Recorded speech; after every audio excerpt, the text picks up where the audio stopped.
this section, we'll examine some common coniferous tree species that you'll need to be able to identify when planting in BC. I'm going to cover the 3 species groups that you'll most commonly encounter in the northern interior. I'll also talk in less detail about species that you're less likely to encounter in your first year of planting, but which are commonly planted in the southern interior or on the coast. First, let's make sure that we all understand some basic scientific and non-scientific terms for certain groups of trees. Coniferous and deciduous are 2 scientific terms. Some people with a basic knowledge of trees think that these terms are opposites and that all trees are either coniferous or deciduous. Strangely enough, that's not quite correct. I'll explain that in a minute.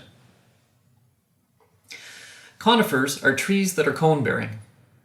Examples include pine, spruce, fir, cedar, hemlock, larch, and tamarack. Coniferous trees have needles instead of leaves. In most cases, these needles stay on the tree even during winter. Deciduous is based on a Latin term and means falling off at maturity. So this term refers to trees or shrubs that lose their leaves seasonally. Most deciduous trees don't have cones. They can have all kinds of different types of seeds, from the paired propeller seeds of the maple to the familiar small pitted seeds found in an apple, to acorns and chestnuts, to the fine, light, powdery fluff of the trembling aspen. Most deciduous trees have leaves instead of needles. Evergreen is a colloquial term that refers to trees that still look green during the winter. Evergreens are almost exactly the same as coniferous trees because most coniferous trees do not shed their needles in the winter. Thus, they are evergreen. However, the larch is an exception. The larch is the only coniferous that sheds its needles each fall and grows new needles in the spring. Therefore, the larch is coniferous, but is not an evergreen. The tamarack is a type of larch, although some people use the term interchangeably with all larch trees. So this leads to an interesting question. If larch and tamarack lose their needles each year, are they considered to be deciduous? Yes, they are.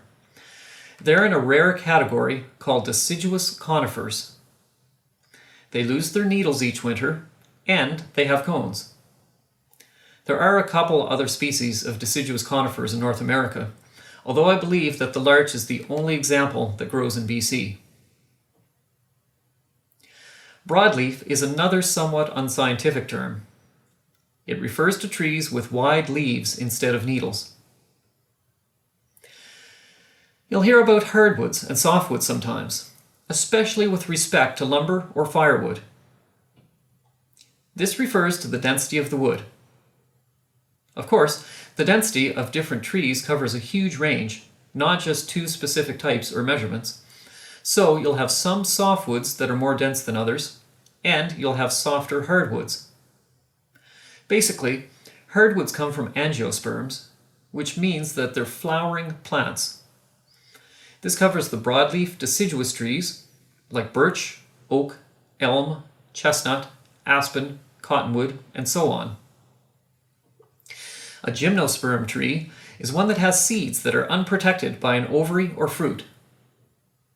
Most softwoods are gymnosperms, including conifers like pine, spruce, and fir.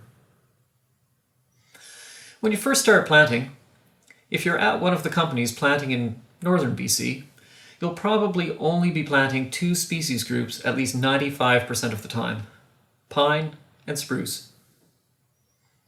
Sometimes you'll only be planting 1 species on a block, which is referred to as a monoculture.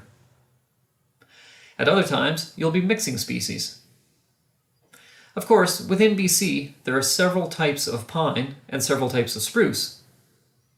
The same applies to firs, cedars, and other species. We'll get to that in a few minutes. Identifying the species of the seedlings that you're planting is usually not too difficult. That's because your boxes of trees are labeled. However, you'll need to learn to identify them by sight, not by a label on a box. Also, seedlings start to look a little bit different as they start growing into real trees. This matters because you'll also need to be able to identify the types of trees growing on the block. This is tricky because your seedlings don't always have a uniform appearance, and also because there might be half a dozen different species that are growing naturally on a block. You'll have to learn to identify them all. We'll start small, but make no mistake, this is important. Trees and plants can be identified by a number of means, including their form, bark, cones, buds, wood structure, and more. Identification by leaves or needles is a good start. However, some things, like the characteristics of the buds, can really give you some extra clues. You'll be working mostly with young trees, called seedlings. When you're looking at naturals on the blocks, you'll see a mix of germinants, seedlings, and saplings. A germinant is a naturally occurring tiny tree that's just starting to grow, so it's as small as or even smaller than the seedlings that you're planting. Let's say that a germinant is probably less than, say, 3 to 6 months old, and probably less than about 6 inches in height. Seedlings, whether naturally occurring or from the nursery, are usually between several months and 2 years old, and perhaps between, say, 6 inches and a few feet in height. Saplings are young trees between about 2 years and roughly 10 to 12 years in age, which can range in size from knee height to being taller than the planters. Juvenile trees is a broad term that encompasses both seedlings and saplings. There are obviously a few gray areas in determining exactly what to call immature trees at various stages in their growth cycle. For first-time planters in the northern parts of BC, if you can learn 3 species, you'll do fine. These are pine, spruce, and fir. Unfortunately, from this point, it's going to get confusing really quickly.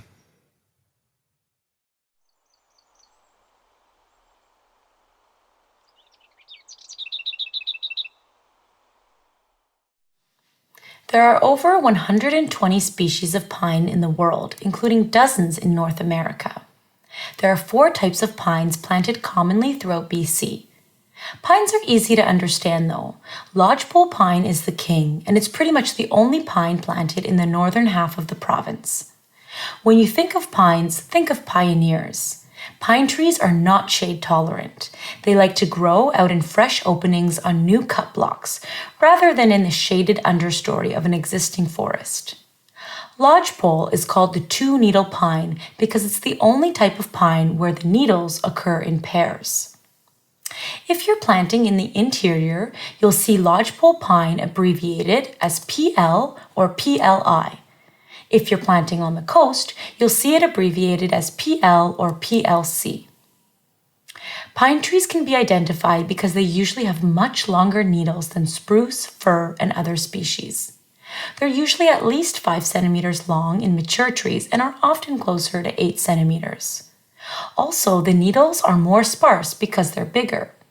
In young seedlings, pine are the floppiest trees you'll plant, so sometimes you need to take a bit of extra care to keep them planted reasonably straight.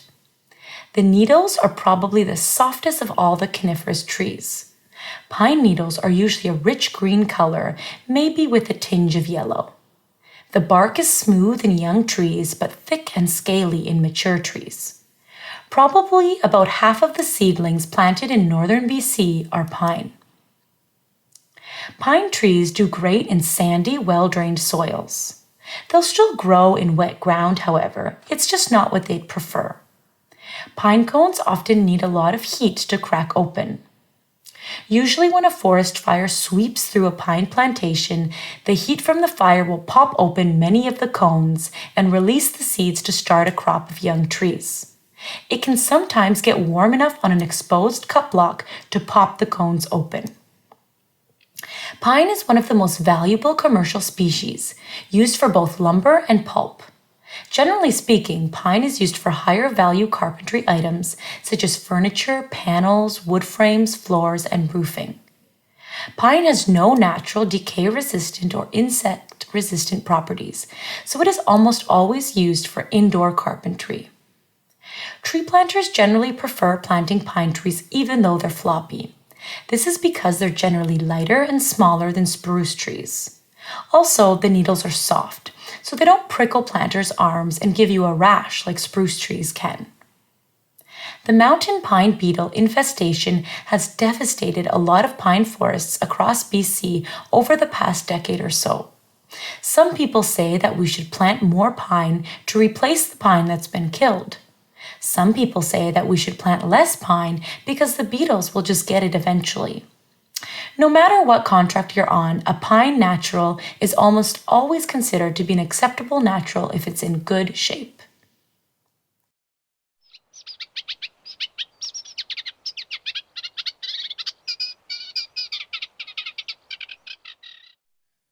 There are about 35 types of spruce worldwide, but only about 5 types are planted commonly throughout BC. These are a bit more confusing because they don't have a dominant subspecies. White spruce and Engelmann spruce are both planted in moderate amounts as pure species. However, there's a certain type of hybrid that's sometimes called interior spruce, which is probably planted most commonly. There's also black spruce, which is the most water-tolerant of the spruce varieties, so it's usually planted on swampy or wet blocks, although it doesn't grow to be as large or as healthy as the other types. If you're going to a block prescribed for mostly black spruce, you can assume that it might be a bit more nasty than your average block. If you're planting interior hybrid spruce, you'll often see it abbreviated as SX. White spruce is SW, black spruce is SP, and Engelmann spruce is SE. Spruce is a very important species in reforestation in BC's interior, especially in the northern half. I'd guess that probably over 45% of seedlings planted in northern BC are spruce. Spruce trees are fairly shade tolerant. They grow more slowly than pine, but they eventually overtake pine in height after a few decades. As seedlings, they have very straight stems. You'll have to make sure they're standing straight when you plant them because you won't be able to blame a lean on the floppiness of the tree. Spruce trees are quite tolerant of high moisture levels in the soil, so you'll often see foresters asking you to plant spruce in depressions and low areas of blocks.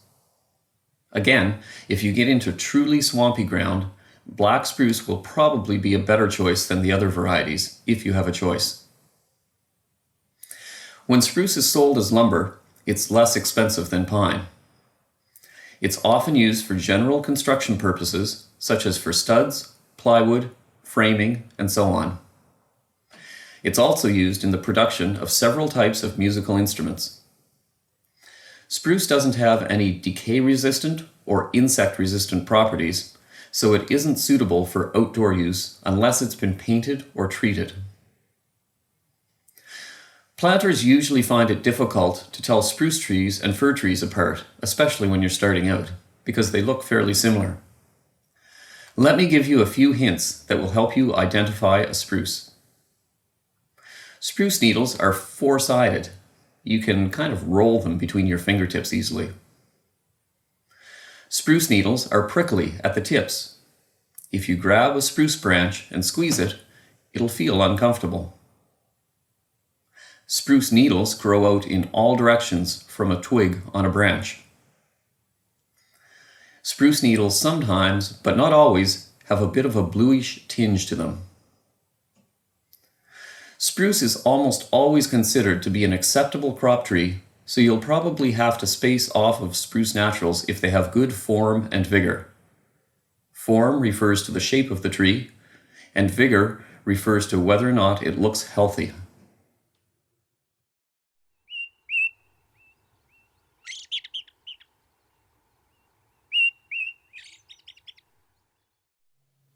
There are 5 species of fir found in British Columbia. These can be divided into the balsams, which are true firs, and the 2 species of Douglas fir. The Douglas firs are false firs, although they're quite close to true firs. Subalpine fir, which is much more commonly known as balsam fir or just balsam, is the type of fir that first-year planters need to be most aware of. Technically, the needles are three-sided, although you'll only notice that if you examine them very closely. It's easier to say that they're fairly flat. If you look really closely, you might also notice that the needles have a notch at the tip and have whitish lines on both sides. Once you start getting further south in BC, you might start to encounter interior Douglas fir. The needles on a Douglas fir are also fairly flat, although they have a pointed tip instead of a notch. The upper surface is a bright yellowish green if you're looking at an interior Douglas fir, although on the coast they're more bluish. There should be a single groove down the center. The easiest way to determine if a young tree is a Douglas fir or a balsam is to look at the little buds and also look at the needles. If they're pointed, they're Douglas fir. If the needles are notched or the buds are rounded, they're balsam. If you're planting in the interior, Douglas fir is abbreviated FD or FDI. On the coast, it's either FD or FDC. Balsam is abbreviated BL. All of the fir trees, like pine, are considered to be pioneers. You'll see them grow quickly after fires. You'll also notice a lot of young balsam fir growing alongside a lot of ditches, where they get a lot more sunlight than under the canopy. When trying to differentiate between a spruce and a fir, these tricks will help you. Fir needles do not roll easily between your fingers since they're almost flat. Fir needles are pretty soft. If you squeeze a branch, it won't really hurt.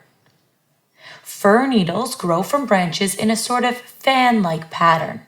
Look at the bottom of a branch. If it's bare, it's probably fir. The needle pattern will be flatter on top than with a spruce bow. In the interior, fir trees are usually more yellowish, greenish tinged than spruce, although this isn't always a reliable test. The fact that it's hard to tell Douglas fir apart from balsam is important because of their financial worth. A balsam isn't worth nearly as much as a Douglas fir. Often, if you come across a balsam in your piece, you'll have been instructed not to treat it as an acceptable crop species. In other words, don't space off of it. Douglas fir, on the other hand, is quite valuable, so you'll almost always be told that it's an acceptable crop tree, and you'll be expected to space off of it if you find a good natural in your piece.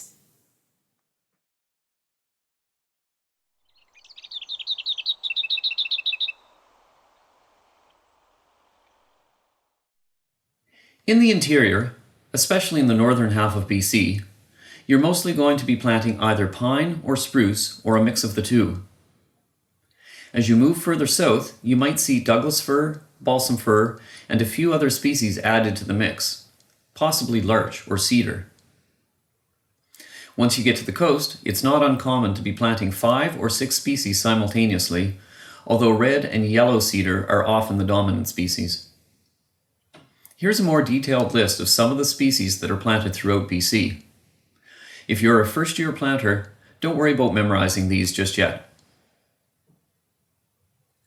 Amabilis fir is abbreviated BA. This tree is similar to balsam and it grows in low elevation coastal areas. Grand fir is abbreviated BG. This tree grows in lower elevations on the southern coast and in the Kootenays. White spruce is abbreviated SW. This tree is mostly found in pure plantations north of Dawson Creek. Sitka spruce is abbreviated SS. This is a low elevation coastal spruce. Engelmann spruce is abbreviated SE. This tree grows at high elevations. Yellow pine is abbreviated PY. This is a 3-needle pine found in lower elevations in the southern interior. Western white pine is abbreviated PW. This is a 5-needle pine found on the coast and in the southern interior. White bark pine is abbreviated PA. This is a 5-needle pine which is bluish green, and it's found at high elevations in the southern interior. Western hemlock is abbreviated HW. This one is quite obvious because the top branch of the tree droops, and it's found in coastal areas and in the interior wet belt. Mountain hemlock is abbreviated HM. This tree is found at higher elevations than western hemlock. Western larch is abbreviated LW. This tree is found in northern BC, and the needles come in bundles of 15 to 25. Tamarack is abbreviated LT. This tree is also found in northern BC, with the needles coming in bundles of 15 to 25. Western red cedar, abbreviated CW, is a very common coastal and interior wet belt species. Yellow cedar, abbreviated YC, is a coastal tree which is bright yellow-green in color, and the seedlings sometimes almost look plastic. Paper birch is abbreviated EP. This is a hardwood which grows all over BC, and it's quite obvious because the bark peels off in distinct strips. Trembling aspen is abbreviated AT. This is a soft hardwood which is found all over BC, and the leaves tremble in light winds. Black cottonwood is abbreviated ACT. This tree has shiny, waxy, oval or wedge-shaped leaves and sticky buds. Big leaf maple is abbreviated MB. This tree has winged seeds and is only found in the southwest corner of BC. Red alder is abbreviated DR. This has coarse-toothed edges on the leaves and woody catkins, and it grows in coastal areas. If you want to learn more about the plants and trees that you'll discover on your blocks, look for one of 2 books. One is called Plants of the Southern Interior, British Columbia, written by Robert Parrish. This one's pretty easy to find. Another book is Plants of Northern British Columbia by Andy McKinnon. Unfortunately, this one's pretty hard to find nowadays. However, both of these are pretty good books for identifying tree species. If you're trying to learn more about the tree planting industry in Canada, then a book called Step by Step, A Tree Planter's Handbook, is going to be your #1 source for information. All of the information in these videos came from Step by Step, although the book contains about 3 times as much information as the videos do.